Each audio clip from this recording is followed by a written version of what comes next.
I'm your host, Chidi Erike, and this is a special episode of Facebook Auction Live, episode 12.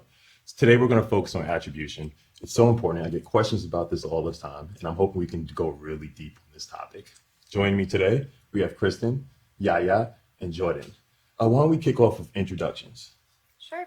Hi, everyone. I'm Kristen Griffin, and I sit in the marketing science team at Facebook in our Chicago office. Thanks, everyone, for joining today. Hey, I'm Yaya. I'm the Facebook product marketing manager for Attribution, and I sit in the Seattle office. Hey guys, I'm Jordan. I'm a product marketing manager for Measurement based in New York. So, Yaya, we're going to start with you. You have some slides that you're going to show to the audience. Yeah, so we just wanted to give a quick overview of Facebook Attribution and kind of some of the challenges that come with Attribution, and then we'll kick it off to questions. So let's go ahead and get started. So some challenges that are with any kind of attribution tool, cookies don't necessarily represent everything. There are gaps in cross-device, and you don't necessarily get the full funnel with last touch models. And so with Facebook Attribution, we try to address a lot of these challenges. When it comes down to the results you're getting out of an attribution model, it really goes down to the data that's feeding into the solution as well as the model that you're using to credit touch points. So the quality of the data and the model that you're using will really drive the accuracy of your attribution. With Facebook attribution, you have visibility into Facebook touchpoint or impression data, which is a really big advantage of the product. Many other solutions out there don't have that data. And so if you do have a large enough investment on Facebook, we do recommend using it as an additional tool in your measurement toolkit to understand cross media performance. And so how do you kind of get started? In the tool, there's like a bunch of easy ways to find this, but if you go into Ads Manager, you go into Measure and Report, and you just click on Attribution, and then we kick you into a guided kind of flow. And where you start is you actually start with creating a line of business. Now, a line of business is like container asset that we use in order for you to kind of bucket all of your different, ad accounts, your pixel, your offline events, and your SDKs into one area that kind of represents your business or maybe regions of businesses into one area so that we're actually driving true business value when you start to use Facebook attribution and the reporting we have. So, once you create a line of business, you're kind of set up and ready to go from that point on if you only want to use the visit-based option. And what we're doing here is we're looking at UTM parameters to determine how someone visited the website and then subsequently converted. We do, though, recommend moving forward with the impression and click tags, and this will allow you to put those tags on other publishers, which will give you a much more comprehensive view of your cross-publisher media performance. So within the settings section of Facebook attribution, you can see all the publishers we have pre-configured tags for and thorough instructions on how to implement those. And then once you do move forward with that, within the performance section of attribution, you're able to adjust your attribution model and see how the results change in real time. So really simple to do. There are many different models available in attribution, so much more robust than what Ads Manager has. So you can toggle, for example, between even credit and last touch, see how your results change. Ultimately, we also recommend running conversion lift to address and understand your incremental performance or incremental results from your Facebook media, and then adjusting your model to most closely match those results or your true business value. So we'll talk a little bit more about how all that works in a bit, how conversion lift works and how you can use that to power your Facebook attribution model. Yeah, so once you've kind of got all those things set up, we offer a bunch of different types of reporting. When you first come into the product, you actually see this unified performance dashboard that shows all the different sources, kind of all the different conversions. And then from there, you can start to dive deeper into each of the different types of reporting we offer. So we offer cross-device reporting, path to conversion reporting, downloadable reports, and then also custom reports. So you can kind of make it what you want in the actual tool in the UI. And with that, let's go ahead and kick it off over to questions. Yeah, so thank you for that introduction. That was wonderful. As you guys know, this is live. I'm holding the iPad right here so I can get your questions. So please feel free to submit your questions in the comment section below. The first question is going to be for Kristen. How do we know which attribution model to use? Sure, yeah. So which attribution model is the best one to use? There really isn't a one-size-fits-all answer for this. It's going to depend on the business and what kind of advertiser that you are. And that's why within Facebook attribution, we offer a bunch of different models so that you can kind of customize and use the one that most closely represents your true business value. I mentioned a bit ago that we recommend running a conversion lift study to determine the best model. So how this works, and you can do the self-serve on your own with conversion lift in the test and learn section of Ads Manager. You're essentially running an experiment on Facebook. So you have a test group, they're exposed to ads, and a control group, they're withheld from ads. At the end of the study, you'll see incremental results. So the difference between test and control group conversions, which is, caused by your Facebook media. So this is, an experiment that you're running. It's your true business value. And what you can do is run that study and then identify what your incremental results are and use the model in Facebook attribution that most closely matches those results. So that's our recommendation on how to address the best model for your business. And which models are actually supported on Facebook attribution? Yeah, so we have quite a few of them. We offer even credit, positional, last touch, last click, first touch, first click, or visits. We also offer a data-driven attribution model for Facebook-only properties. And we're always looking to get more models and understand and help out for client requests. So, if you guys have some that we don't have, let us know. We'll happy to take a look into them. We do not currently offer custom models, though I know we get that question a lot. So, but yeah, we're always looking to improve our model numbers. But yeah, basically we try to cover everything as best we can. Yeah. Which ones are the most popular right now? I would say last touch is still probably the most popular. I think that's just an industry-wide thing. We're trying to move people away from that so that they can find true incremental value based on, like Chris was talking about, running a conversion lift test as well. So yeah, that's kind of where we're at. And we speak about this all the time. Look back windows. Yeah. We offer a pretty robust number of look back windows, starting from like 1 day click, 1 day view, all the way to 90 days now. So anything in between from 28 days, 60 day, we offer. And that's also going to depend really on your purchase consideration. So let's say you're somebody like an automotive company or you're a dealership, like your purchase cycle is really long. So you're probably going to want a longer look back window versus maybe if you're an e-commerce company and your purchases happen really quickly, then you probably want a shorter look back window. What's your advice for somebody who's somewhere in between? Again, I would look at Lyft and I would see how closely that ties to. But I would say, try out a bunch of different ones and see which ones are working best and which ones tie into the closest to your business value. Okay. And is there any development with import data? Development with data import for additional data, any intention to include offline advertising? So we do offer some offline events, as you saw in the slide that I showed earlier, but we don't necessarily have TV or radio or those kinds of publishers at this point. It's something we're looking into and hope to have, at some point, but not something we're doing right now. We're very focused right now on digital advertising and the platform. Okay. And Jordan, tell me a little bit about some of the things that you're working on. Right now, one of the things we're working on is on the data import feature, and just building off of what Yaya said. You can import data from other platforms and offline conversions to integrate them in the reporting UI.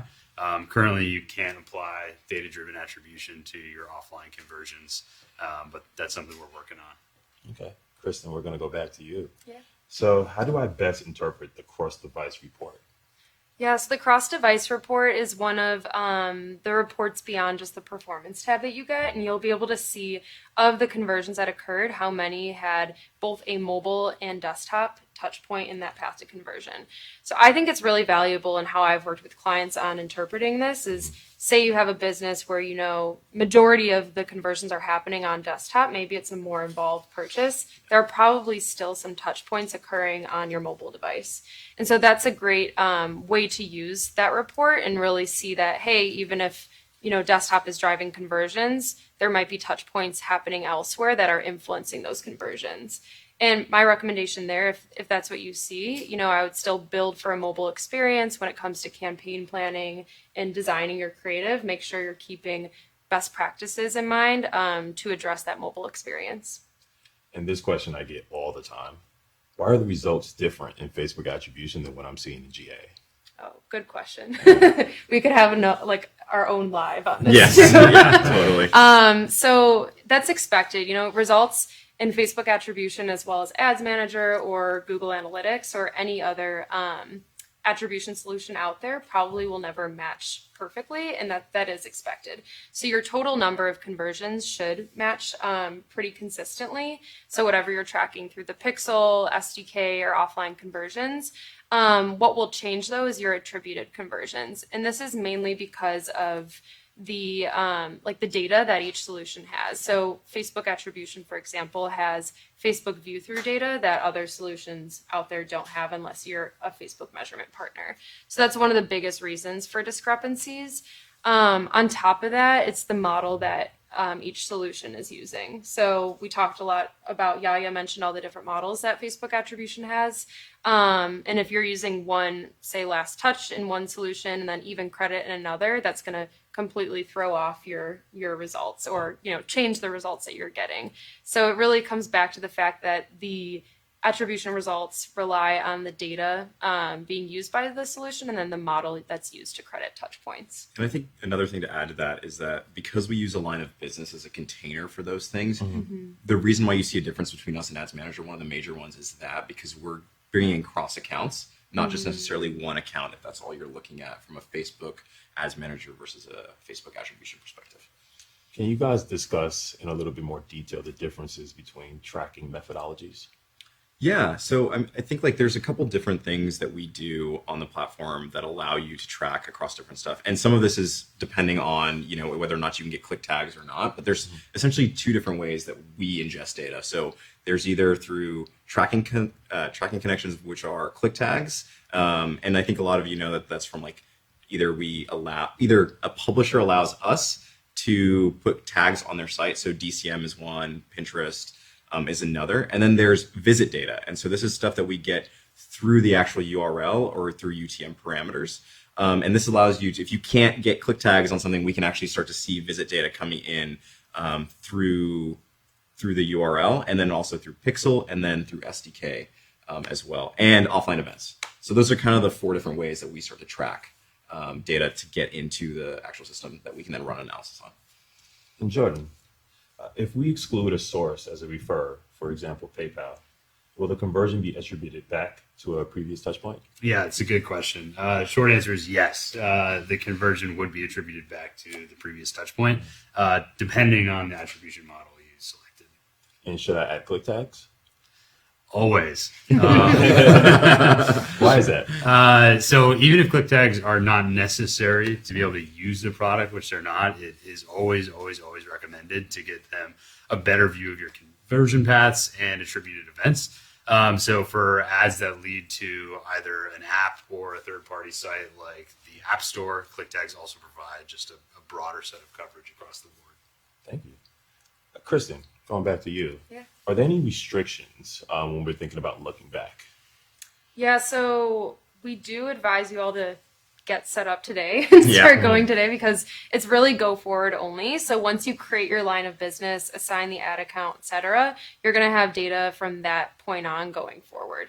And then I think you mentioned like the auto vertical earlier. Yeah. So especially for advertisers and clients out there that have a longer attribution window, you might not get the value out of the platform until a few months out, depending on what your attribution model and window is.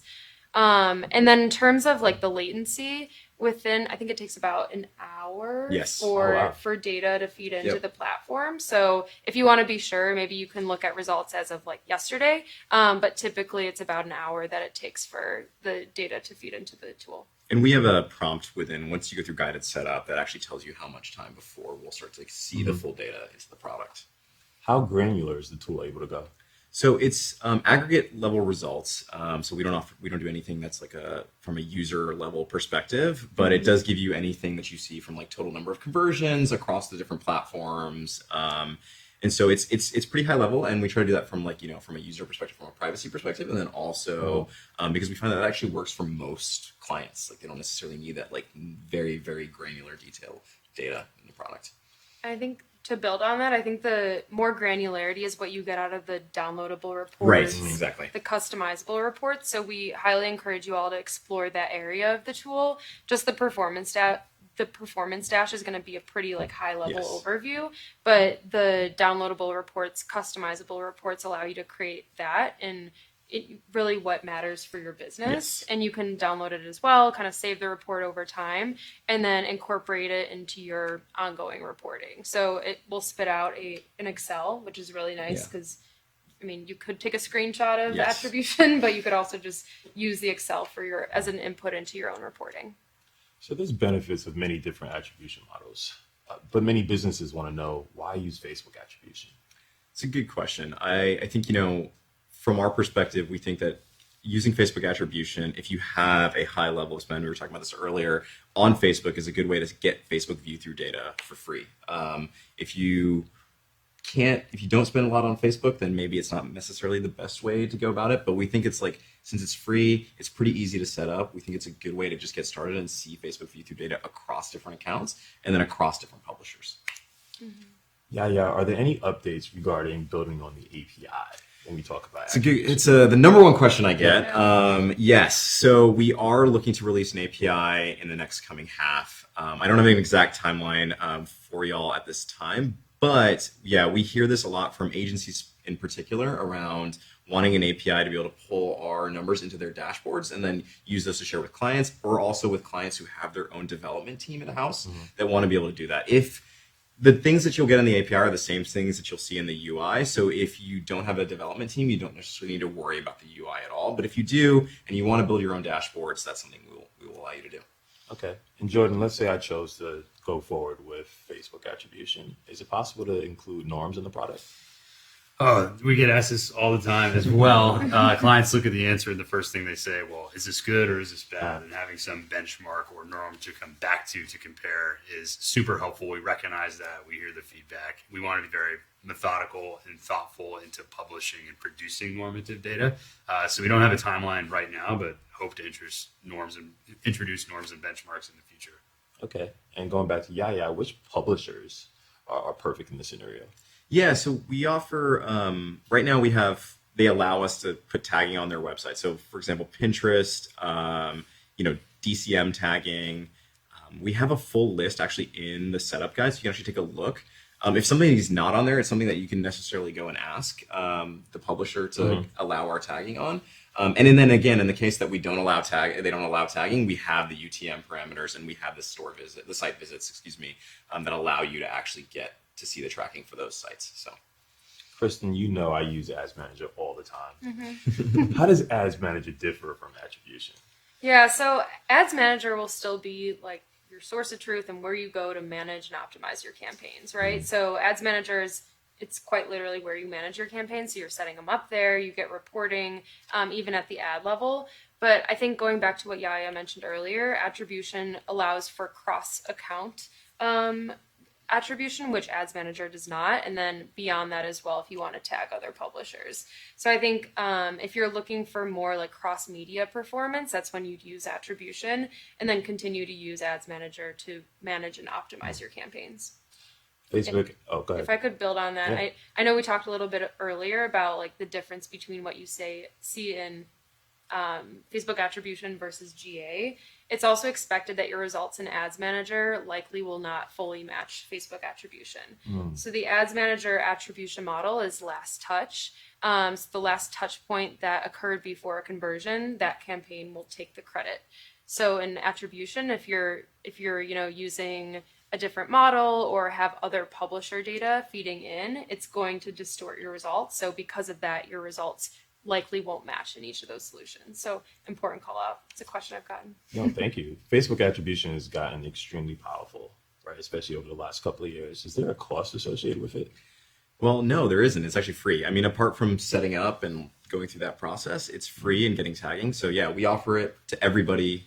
It's generally available today. So if you want to go ahead and jump on, feel free to do so. And sometimes things that are free require a certain level of technical expertise. Yeah, no, this is designed for anybody to come into the tool and use it. We have a brand new setup system that kind of like walks you through how to actually get set up. And then we have a bunch of various tooltips within the tool that actually kind of prompt you along the way to understanding what each of the numbers and what the different reporting looks like and means.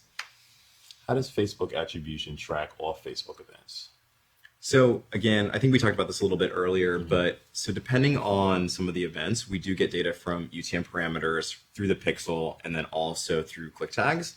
And so how you have your Facebook attribution set up is how we will actually get the off Facebook events. Which resources are available? And I think any one of you guys could take this. Like, which resources are available if I wanted to learn more as a business or a partner or an advertiser about how does Facebook attribution work? Yeah, I think there are a lot of instructions, say like for tagging, for example, within the attribution UI. There's also a pretty thorough help page article that explains how to set up, how to create a line of business, basically everything that we're talking through today. If you do have a Facebook representative, they can get you connected with even more resources, such as just, more guidance on how to use it, an overview of the tool. But I think to start, I think the Help Center article, as well as what's in the UI, is really helpful. And I would say, in addition, we are looking to build more like video tutorials for folks to take a look at. So it's something that you can read about. You can actually watch and learn and go through the entire process without having to go into the UI. Okay, so I have one last question for each one of you guys. If you could leave the audience with one key takeaway, what would it be? And feel free to take a couple of seconds to think about it. Kristen, why don't we start with you whenever you're ready? So I think it goes back to something I mentioned earlier, which is addressing the question of which model do you use. I think that in my experience working with clients, it can be intimidating sometimes. There are like 10-ish models in the tool, and it's hard to understand which one to use, which look back window to use. So our guidance is to really run a conversion lift study and then power and calibrate attribution based on those results. So again, conversion lift, to recap that, it's where you have a test and control group, and it's an experiment on Facebook. Only the test group sees your ads. So at the end of the study, you see incremental conversions caused by your Facebook campaigns. And then you can use those results to determine the best model. In other words, the model that most closely matches those incremental results. And before you go, there's been a lot of questions on the live feed, especially in the past, around how fast did that data come? Yeah. Right? Can you address that a little bit in your key takeaway? Yeah. So I was actually going to say data is like the key thing. I think, tracking, getting all the tracking connections set up, making sure that your UTM parameters are set up correctly, getting the Facebook pixel set up, all those things are really important to making sure that you're getting the right data in. It takes about an hour for us to fully get all that stuff in when you first set up, and then it's pretty quick. Like it's real time. So when the pixel fires, we get that data, and that's added to the model and added to the whole thing. So we try to do it as quickly as possible. Are there situations where it takes more than an hour, or is that pretty rare? So it's pretty rare, but it can, and that could be depending on the actual other side. So for example, like we can only control what we own, and so like the Facebook pixel and those things. But if from a tracking connections perspective, if someone's setting that up and it takes a little bit longer from their perspective, or the server's taking a little bit longer, it might take more than an hour. Okay. Or the volume of data that you're sending us is very, very high, then it might take a little bit longer time. Jordan, what about you? Yeah, I would say be patient. With this tool, you're not going to solve all your business problems in one day. So be patient with it. I would say be nimble and agile and experimental with the different models, the different features and settings in the tool. And from there, hopefully it'll help you make the best business decisions.